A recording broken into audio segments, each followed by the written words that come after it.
Today we learn about the musculoskeletal system. Sometimes they are separated, as in the muscular system versus the skeletal system, and sometimes they are combined, as in the musculoskeletal system, especially at this introduction level. So we have the musculoskeletal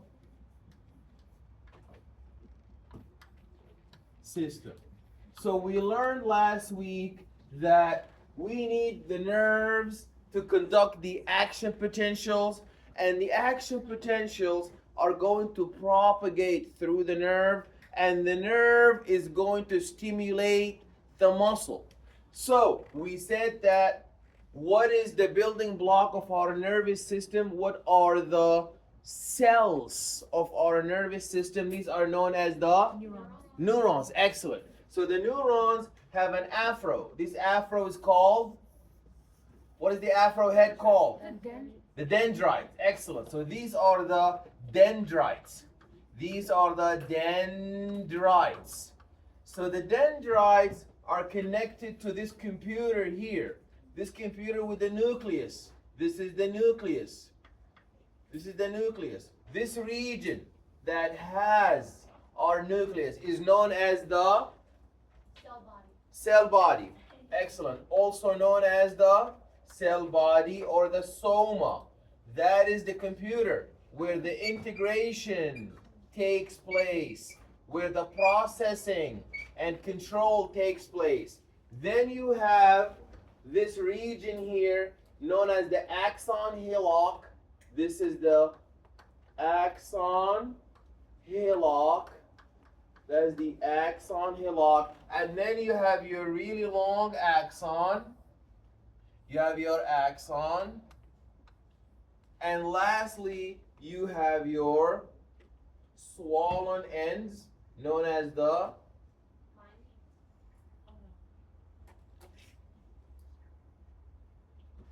what are these swollen ends known as?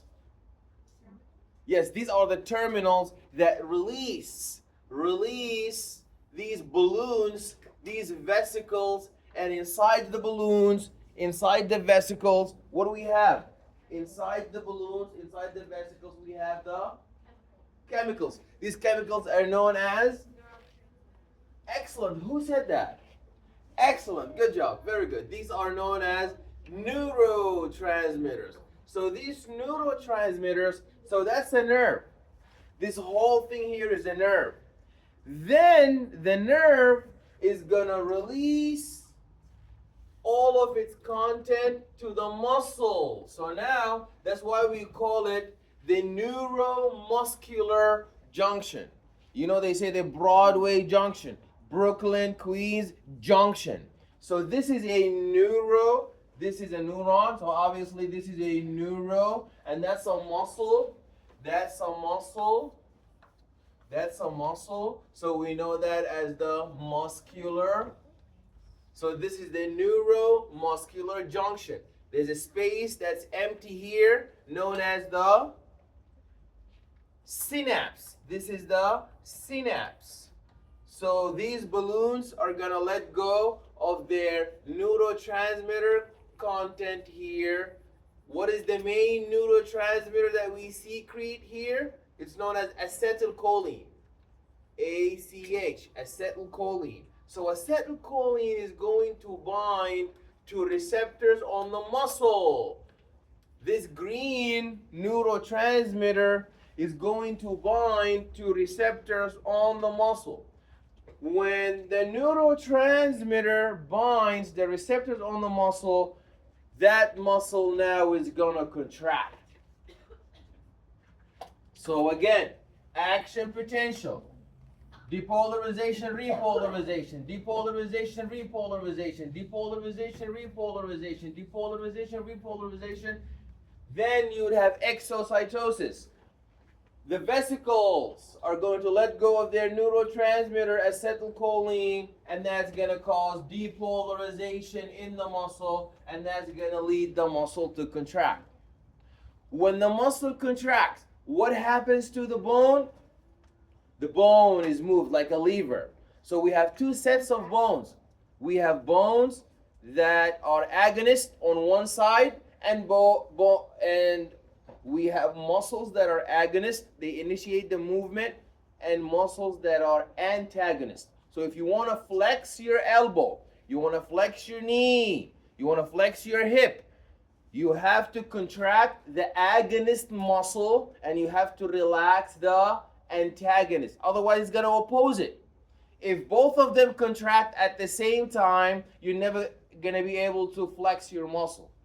So if you want to move your arm in a way, you have to have action potentials on the side where you want to move your bone, and the other side, the antagonist side, has to be relaxed.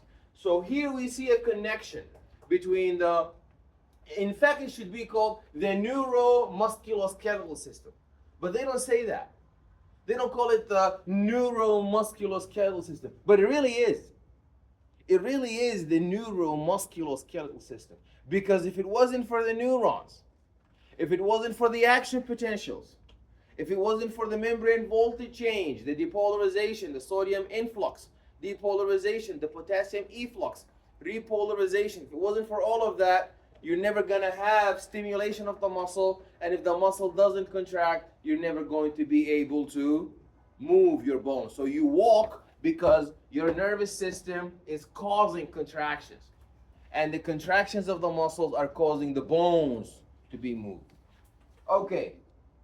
So, bones support the movement. So bones act as levers when muscles span a joint and contract. So these joints are, what are the joints? A joint is an articulation where you have two bones meet, like at your knee, that's a joint.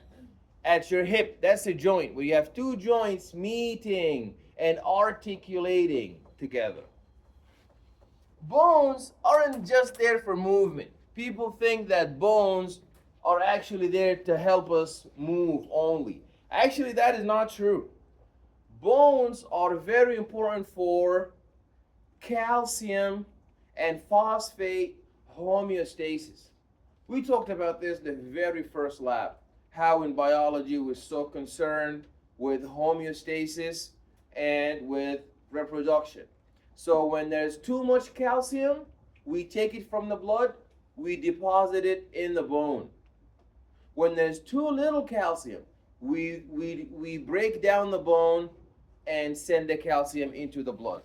So we look at the bone as a mountain of calcium, as a mountain of salt, mountain that we break down whenever we want calcium and whenever we want phosphate. So if we want to ensure that we have mineral homeostasis, that's our bone mountain. Let's call this bone. All of this is our bone. This is our bone. And do we have a red chalk? We do not have a red chalk. So let's say this is our blood vessel. What's the name of the cells that make our blood vessels? Our blood vessels are not made up of plastic. What's the name of the cells that make up our blood vessels? They're known as, what is the name of the cells that make our blood vessels? Endothelial cells. Endothelial cells. So this is my blood vessel. What's flowing inside my blood vessel? That's my blood. So there is a relationship between bone and blood. If I have too much calcium, that is known as hypercalcemia. So how do we repair that? So when I have hypercalcemia, is it too much in the bone or too much in the blood? In the blood. So hypercalcemia is always in the blood. So if there's too much calcium in the blood, too much, plus, too much calcium in the blood. How do we solve that? We take calcium from the blood and we dump it in the bone. And then the calcium in the blood is going to drop. What about the opposite? What if I have hypo? My calcium drops. I have minus, minus, minus. I have hypocalcemia. The calcium level in my blood dropped. How can we restore that? With the bone, sending some calcium to the blood. Exactly. We're gonna break down the bone. We're gonna scratch the bone, destroy the bone to get some calcium powder, bone powder, send it into the blood, and that's gonna put up our calcium level. So bones are important for movement. Bones are important for I just gave an example of calcium. What about phosphate? If I have hyperphosphatemia or hypophosphatemia, the same thing. If my blood has too much phosphate, it is going to throw it to the bone. If my blood has too little phosphate, it's going to take from the bone and dump it into the blood. So my bone is mineral mountain, is a bank. Mineral bank. It is a mineral bank for calcium and for phosphate. Okay, so bones are important for movement. Bones are important for calcium and salt homeostasis. Bones are also important for protection. You put the money in the safe, so you can't break the safe to get the money. So you use the safe to protect the money and the jewelry and the diamond and all the important stuff. So is your brain. Your brain is more important than the money, is more important than the diamond, is more precious than the jewelry. That's why it's encapsulated with this skull. Okay? What about your heart? All your viscera. Remember the viscera, the visceral tissue, your brain, your heart, your bladder. Who surrounds your bladder? Does the rib cage surround my bladder? This is the rib cage. This is the rib cage. My bladder here is the pelvic cavity. So this pelvic cavity here. So it protects the heart, it protects the lungs, protects the heart, protects the lungs, protects the intestines. So all of the viscera, they are protected with your bones. So they are there for protection, they are there for movement, survival. If you're being chased by a lion, you use that one to run away, and it's there for mineral homeostasis. Next slide. So bone is a living tissue. This bone is osteotic cells. The same way the neurons make up the nervous system, the hepatocytes make up the liver, the cardiac myocytes make up the heart, and the islets of Langerhans make up the pancreas. These osteoid, these osteotic cells, they make your bone. So these are cells. Even though they are really hard, they are cells. And because they are cells, they're going to need oxygen. Because they are cells, they're going to need oxygen. Why do cells need oxygen? What are the two processes that we need oxygen for? Oxidative phosphorylation and aerobic respiration. So bone need that too. The neuron need that. The cardiac myocytes need that. And the bones need oxygen. So that means they're going to need blood. If they need oxygen, they're also going to need ATP. So they're going to need carbohydrates for metabolism. They're going to need lipids for metabolism. They're going to need all of this important nutrients for supply. And they're going to need the blood to remove all the metabolic waste. So bone is a living tissue, unlike the bones of a fossil that are made inert by a process of mineralization. So a child's bone will continue to grow and develop while contributing to the support and function of the body system. Okay, we talked about that the bones protect the brain. Do bones only protect the brain? No. They protect the brain, they protect the heart, they protect the lungs. So the cranium, the skull is the guy, in the street. He says the skull. You know, the Skull Band. There was a music band called Skull, something like that. Skull, No. something like that. Yeah, I see them in the street wearing all black and skull. And anyways, Oh, like the golf people? the what? Golf. Emo? Yeah, something like that. Yeah, exactly. Yeah, so I see that. I see that a lot. So they don't know the cranium. They just say the skull. We are like the skull. But actually it is the cranium. So on the test, if I point, what is that? You say, that's the skull. It's not the skull, that's the cranium. How do you spell that? Oh, okay. Crane and then Cranium. And protects the brain from non-traumatic injury. Okay, now this bone, you know, yeah, I'm getting to that one. You see, if you have a boiled egg and you just look at the boiled egg from outside, will you ever, that's not an egg. I never said that's an egg. I'm just talking in general. If you have a boiled egg, this, I'm getting to that if you let me finish. If you have a boiled egg, and this is not a boiled egg, but if you have a boiled egg and you slice it, if you don't slice it in half, will you ever know there's a yellow yolk in there? No. You'll never know. That's why in histology, we always have different histological sections. We cut sagittally, we cut medially, because we want to investigate all of our tissue, not just the bone, the heart.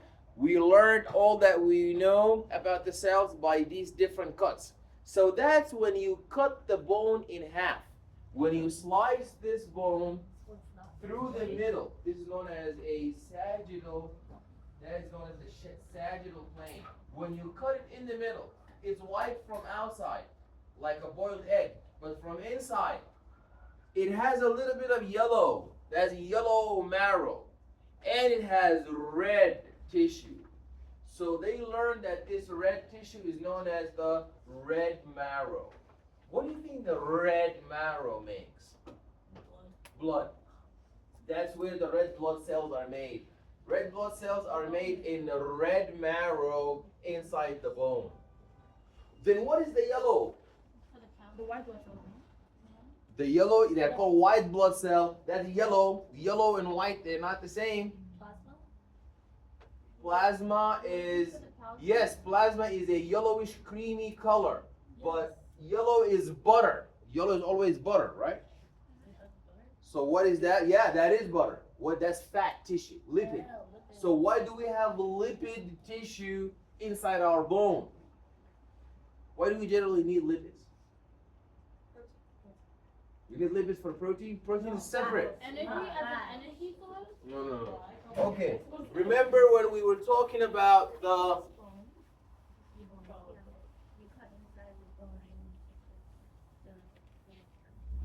Isn't it for like protection? No. Yeah, fat is used for protection. That's why in the belly there's a lot of fat to provide, but that's not the main reason why we have fat. Okay.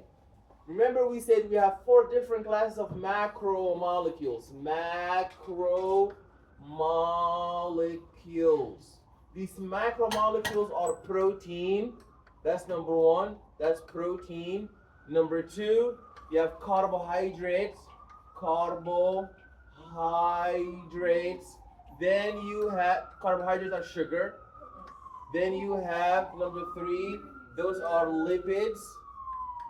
Those are lipids. And number 4, what do you have? Number 4, carbohydrates are right here. What are we going to have? Carbohydrates number 2 and carbohydrates again number 4. What could be the 4th one? Nucleic acids, DNA. Okay, so when you eat protein, you break it down to get amino acids. You break down protein to get down amino acids. You break down carbohydrates to get glucose. And you break down lipids to get free fatty acids. And glycerol. And lastly, you break down nucleic acids to get nucleotides, like ATP. Okay, so why do you think now we have this yellow marrow in the bone? So that we can break down the lipid to get ATP. Yes, from the free fatty acids to get ATP. So your bone need energy. Everybody needs energy. All the tissues, the neurons, your cardiac myocytes, your liver cells, all of them need ATP. And the most excellent source for ATP is the fat tissue. So that's why there's a lot of fat tissue in the bone, the yellow marrow. Hmm? Doesn't fat store energy? Yeah, fats store energy, and then we break them down to get energy. So you have like a fridge. You store food in it. When you need it, you get it out from the fridge. So the fat stores energy. When you need it, you break down fat. So is that why it's in the bone? 'Cause Yeah. it's Yeah, so whenever the bone, because your bone is growing, your bone is doing activity, so it's gonna need energy for that. So it's gonna break down the yellow marrow. What did you write on their nucleic acid? Nucleotides. Nucleotides. Okay, so our bones look different structurally. Sometimes we have irregular bones. Sometimes we have long bones. Sometimes we have short and flat bones. Sometimes we have a sesamoid bone. This is definitely going to be in your practical. So I'm going to tell you what is this sesamoid bone. This sesamoid bone is the bone of your knee. So if you touch your knee and you feel like a sesamoid bone, this one right here, that is yours. Right here. Yeah, this one. It fell off. Yeah, this one. It fell off. Yeah, but where Sesamoid is by the knee? Is it supposed to be on the side of the knee? It's supposed to be in front of the knee. Like the kneecap, you mean? This one. It fell off. His knee fell off. That is the sesamoid. That is the. The kneecap. So It's the one protruding outside. If you put your hand on the knee, it's right there. You're gonna see it in a little So if bit. you say kneecap. Wait, it's that's what one is. That is the kneecap, yeah. So what's if you point to that? What do I write? Okay. Do you see the patella? You see? You see where my mouse is? Why does it feel big on Do you guys see where the mouse is? That is the patella. What kind of bone is that? Sesamoid. You know Sesame Street. That's sesamoid. That's sesamoid. So the sesamoid bone is the patella, That's Rachel. right, patella. Yeah, don't write Sesame Street. Write the patella. Okay, listen. Bone cells. So these are the cells that make my bone. Okay? We have 4 different types of cells. What are the 4 different types of cells? We have an osteoblast. So now we're getting to the homeostasis. So, osteoblast, you know that thing that they have, the construction workers, and it goes, exactly, that's the osteoclast. So when you need calcium, the osteoclast starts degrading the bone like that construction machine, you know, in the street, the one that goes like that. That's what they do. It's called the jackhammer. It's called the jackwagon. Okay. All right. Now, next. So the osteoclast. So this is really important. So when we have the blood vessel, this is our blood. What's the name of the cells that make our blood vessels? What's the name of the cells that make our blood vessels? This is not good. We just said them. You just said it. And this is our bone.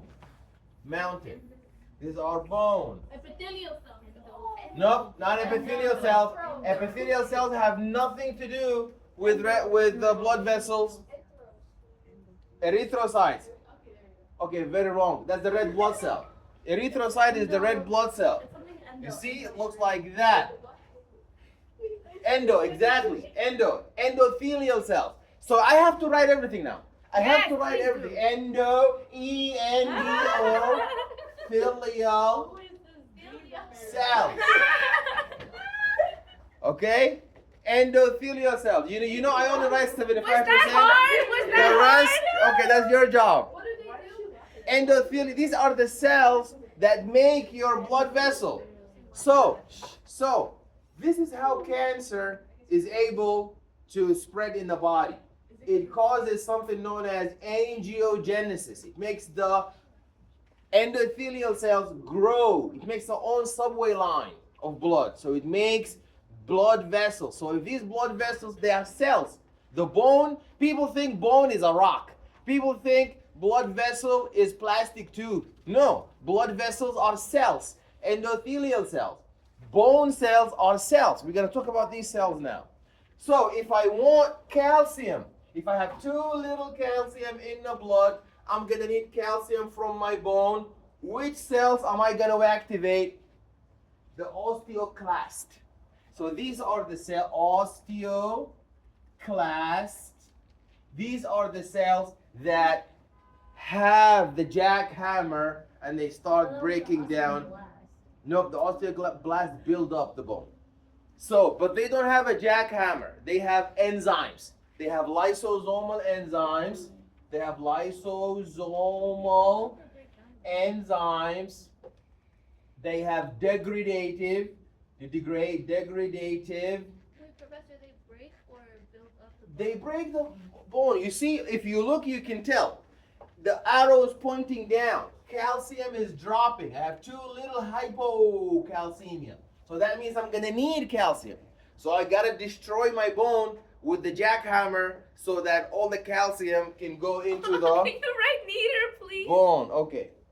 I'm going to degrade my bone into the blood vessel using the osteoclast. How can the osteoclast break down my bone? Obviously, they don't have a jackhammer, but they have something that breaks the bone. And these are enzymes. Lysosomal enzymes.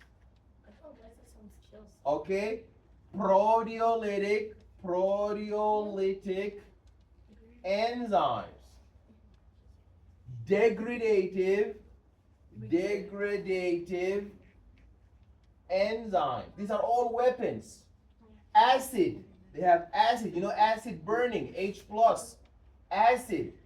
In addition to acid, they have ROS, reactive oxidative species. Remember peroxidase? They have all of that. So all of these are weapons to break down, scratch my bone, and liberate bone powder from the bone to the blood to restore my calcium level. The opposite is when I have too much calcium in the blood, hypercalcemia, then I'm going to activate the opposite cells. These are known as osteoblast. So blast, build up. We build the bone with the osteoblast. So what are osteoclasts for? Destroying the bone when we need it. What are osteoblasts? These are cells that build the bone. Osteocytes, these are the computer. These are the cells that can tell. Calcium too little, let me activate the osteoclast. Calcium too much, let me activate the osteoblast. These are the osteogenic cells. And then the osteocyte is the retired osteoblast. So when the osteoblast builds up all the bone, is too tired, it retires. You know the professor is a young professor, then you have the associate professor, then you have assistant professor, then you have full professor, then you have this retired osteocyte. So osteocyte used to be in the past a professor, but now he's just gonna become for developing curriculum and for like stuff like that, administration, and become a chairperson and stuff like that. So that's what the so the osteocyte used to be an osteoblast, but it's finished its job. It's too old now. Yes. The osteoblast builds the bone. Yes, osteoblast build the bone. Then when retire, it becomes what? Osteocyte. Yeah, osteocyte. And the osteogenic cell is the computer. That's the stem cell. So that's my bone. You see, my bone has a lot of red blood vessels and blue blood vessels. Makes a lot of sense because they are cells. Okay, we talked about this. The bone is important for vitamin D because we absorb vitamin D. And why is vitamin D important? It's important to absorb calcium. You can drink all the milk in the world, but if you don't have vitamin D, it's not going to get to your body because we said it's not about dumping food in your intestine. It's about getting it from the intestine to the blood and then from the blood circulation to the tissue. So you can drink a lot of milk, a lot of calcium, but if you don't have vitamin D, it's going to go out, excreted. It's going to go inside and out the other way. It's never going to make it to your blood. Vitamin D is going to take the calcium. So vitamin D only, not enough. Calcium only, not enough. You need vitamin D to help you absorb the calcium. Okay, peak bone mass. So at the age of 30, that's the strongest your bones will ever be. For up until 45, 50, the bone mass for males and females are, for males the bone mass is much higher and stays, plateaus for longer. But females, because of osteoporosis, due to the menopause and the loss of the estrogen, there's essential hormone. There's female essential hormone and there's male essential hormone. The male essential hormone is testosterone. That makes the guy, he's big, he's yelling, and his voice is really tough. And then the women, what makes the women like so feminine and so stuff like that, that's the estrogen.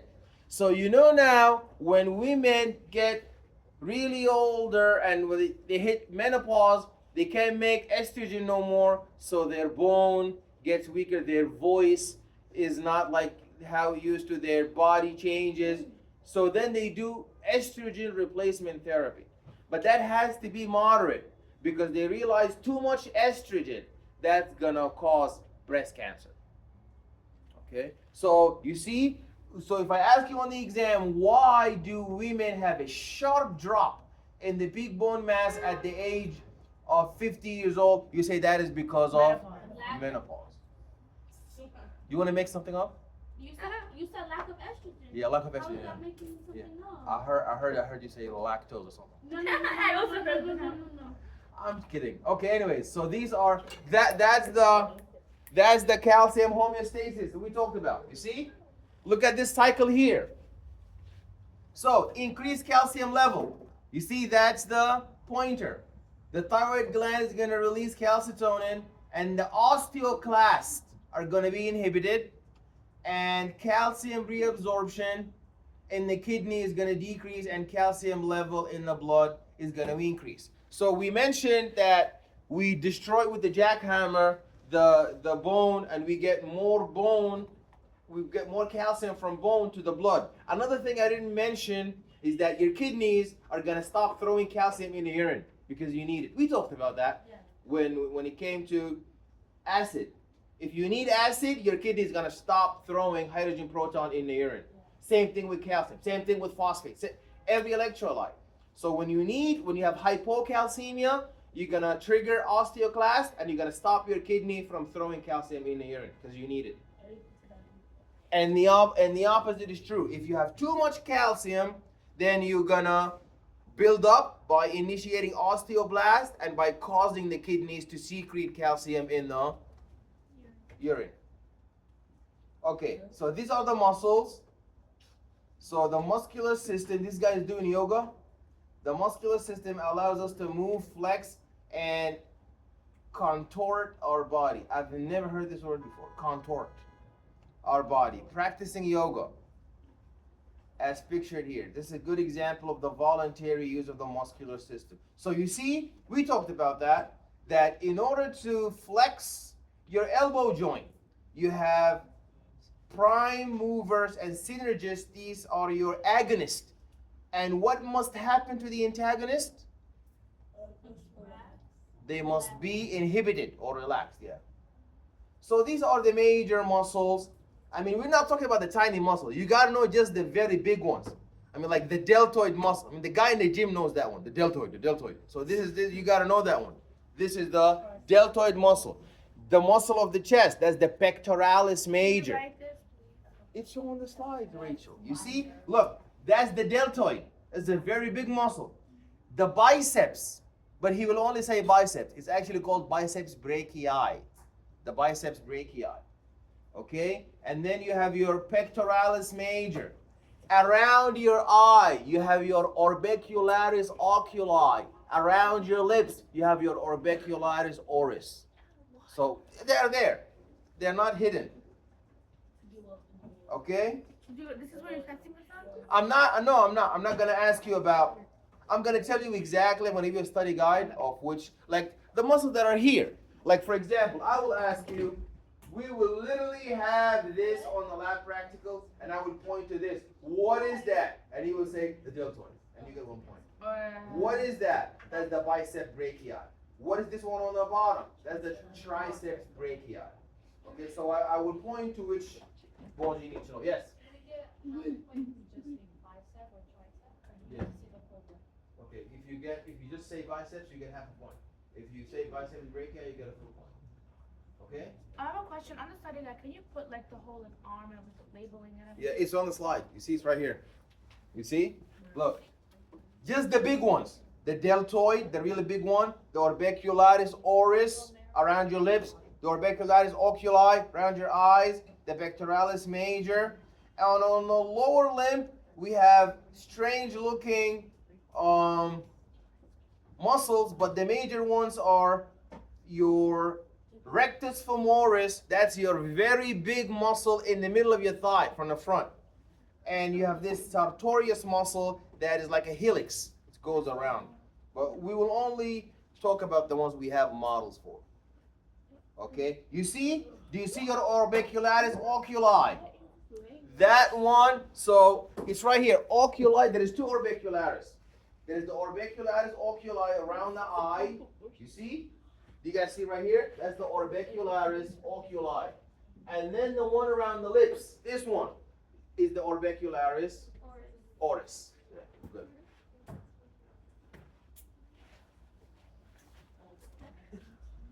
Okay, and in the back you have this big triangle. You see this big triangle? That's your trapezius.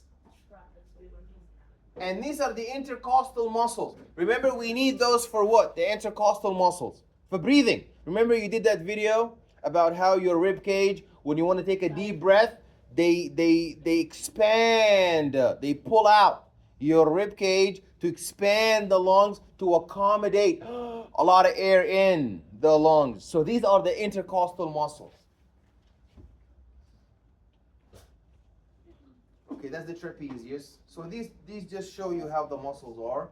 But okay, now divide into groups, please, and